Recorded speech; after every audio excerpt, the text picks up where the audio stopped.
line in design, something that everyone seeking to do AIFD needs to focus on. So let's explore it in today's arrangement.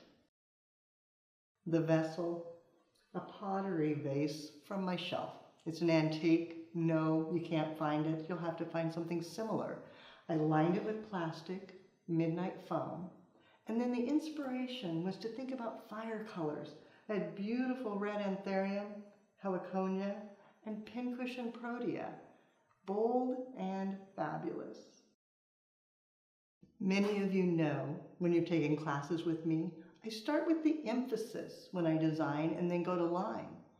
Other times, I prefer to start with my line and then go to emphasis. Today, I'm going to start with line.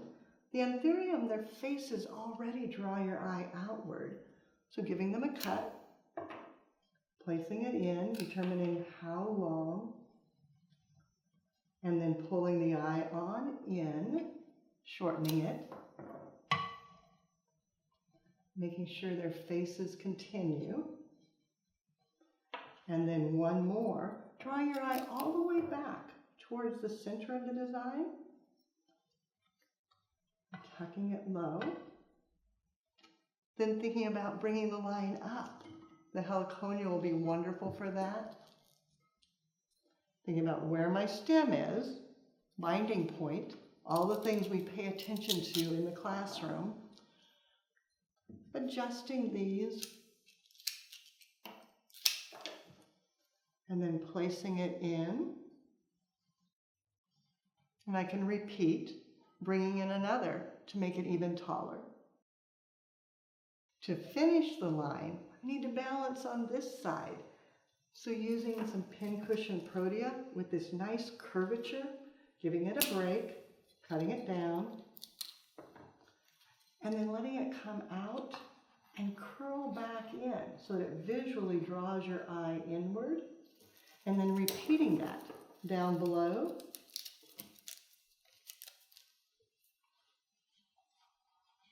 Helping to pull the eye into what will end up being the emphasis area right in here, everything feeding to. Then starting to work with some basing to cover my mechanics and also to brighten the bottom, tucking carnations down very low, covering the foam and pulling the eye inward. To finish, adding texture, adding interest, a little bit of contrast. Leucodendron can fill in with the pin cushions, hiding the rest of the mechanics, drawing the eye outward.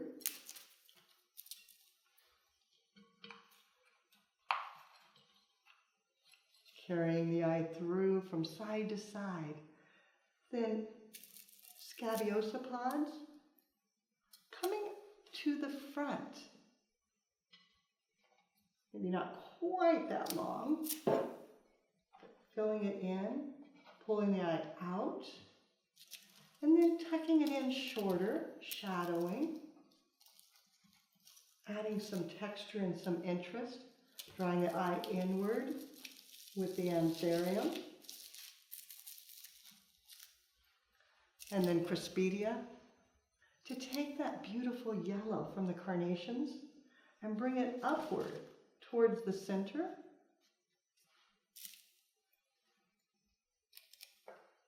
And then turning it and looking to make sure you're balanced front to back and side to side. A final detail, just a little bit of lily grass, giving it a cut and let it drape out with the anthurium. And then repeating that, putting a pick on it, pulling it inward, and then cutting each down and letting them pull back into the arrangement, adding a little bit of dynamic movement, adding interest and excitement. The recipe: 2 heliconia, 3 pincushion protea, and 3 anthurium.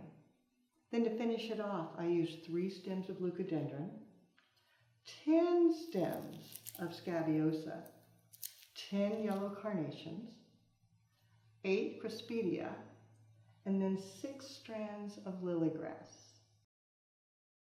Working in the linear style takes a little practice, but is so much fun. You'll find more education and instruction on the website, flowerschool.com. If you have questions, you can reach us through there. But now, it's your turn. Find some fabulous flowers, create a linear arrangement, take a picture, post it on social media, and hashtag Floral Design Institute. That way we all can see what you do as you do something you love.